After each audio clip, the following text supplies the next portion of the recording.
Welcome to San Diego Market Movers. I'm your host, Valley, and I'm here with my friend Sarah. Hi. Hi. How's things going? Doing great. So we were kind of talking about the market's a little bit, has changed a little bit, and homes tend to sit a little bit longer.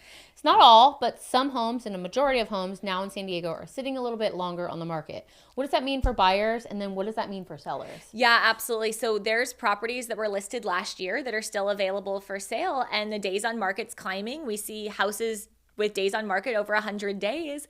And where do people go from here, So if you're a buyer and you're looking at properties that have been listed for a while, a lot of buyers think, I'm going to swoop in and get a deal on this house. Mm-hmm. What they might not be thinking is, I'm sure whatever you're going to offer, the seller's already received and declined. Mm-hmm. And so as a buyer's agent, I like to come in and just politely ask the listing agent a question of like, have you already rejected this number? Mm-hmm. And try to get like a baseline of, if the seller's going to hold their ground.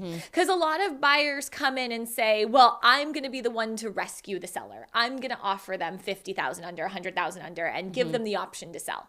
Well, that doesn't mean they're going to take it, and buyers kind of get offended.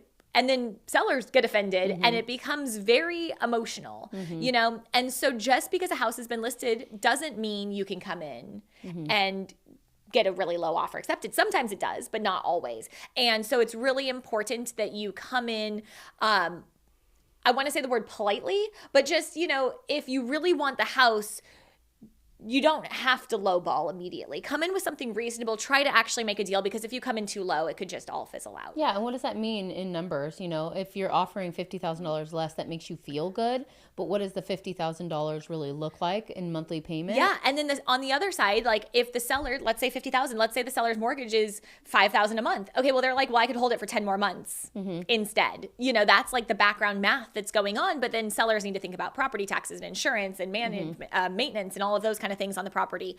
And then kind of going the other way, right? Like if you're a seller and your house has been sitting and you're not going to budge on price, what should you do? Well, if your house has been on the market for 100 days and it's vacant, honestly, it probably needs to get cleaned.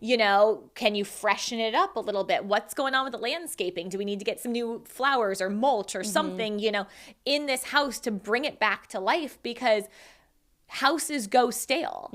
Do we need to take it off the market for a little bit? Do you need to circle back next year? Do you rent it for a year? There's all these different things that a conversation needs to be had, because at a certain point, we're a stalemate. And sometimes it's literally just waiting one more week for that right buyer to get into the market that hasn't quite gotten there yet. Yep, exactly. So you want to continue to make the house accessible, continue to show it, and really just hope for the best. But it's a tough situation on both ends, to navigate. And we're seeing a lot of it these days. It is.